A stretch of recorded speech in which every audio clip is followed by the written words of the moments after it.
రాముల వారు వన విహారానికి వచ్చినప్పుడు ఇక్కడ ప్రకృతిని చూసి ఇక్కడ స్వామివారికి శివలింగం పూజ చేస్తే బాగుండని సంకల్పం కలిగి ఆంజనేయ స్వామిని కాశీకి పంపిస్తాడు.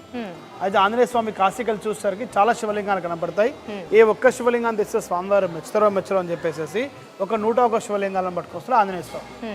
అయితే రాముల వారు అప్పటికి ఆ ఆంజనేయ స్వామికి ఆలస్యం అయ్యేసరికి ఆ రాముల వారు ఈశ్వరుని ప్రార్థన చేస్తే ఈశ్వరుడే స్వయంభూగా వచ్చిన శివలింగం. ఆ విధంగా స్వయంభూగా వచ్చిన శివలింగము. అయితే ఆ తర్వాత ఆంజనేయ స్వామి వచ్చి, స్వామి మీ పూజ కోసమని నేను కాశీ నుండి 101 శివలింగాలు తీసుకొచ్చినాను, అందులో నుంచి మీరు ఏదైనా ఒక శివలింగం తీసుకొని పూజ చేసుకోండి, మిగతా శివలింగాలని నేను కాశీలో పెట్టొస్తా అంటాడు ఆంజనేయ స్వామి.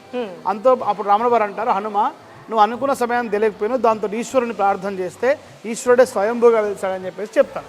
చెప్తే అప్పుడు ఆంజనేయ స్వామి బాధపడతాడు, స్వామి మీ పూజ కోసమని ఇన్ని శివలింగాలు తెస్తే నేను తెచ్చిన ఏ ఒక్క శివలింగం కూడా మీ పూజకు ఉపయోగపడే బాధతోటి ఆ శివలింగాలను తొగతో చుట్టూ విసిరివేశాడు ఆంజనేయ స్వామి.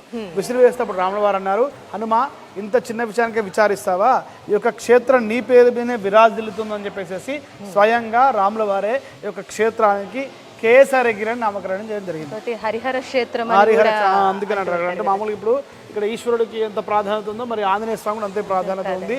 ఎందుకంటే రాముల వారికి అంతే ఇక్కడ విశిష్టత ఉన్నది కనుక ఈ యొక్క రాముల వారు పేరు పెట్టారు కనుక ఈ యొక్క పేరు క్షేత్రం పేరు కేసరగిరిగా మారింది.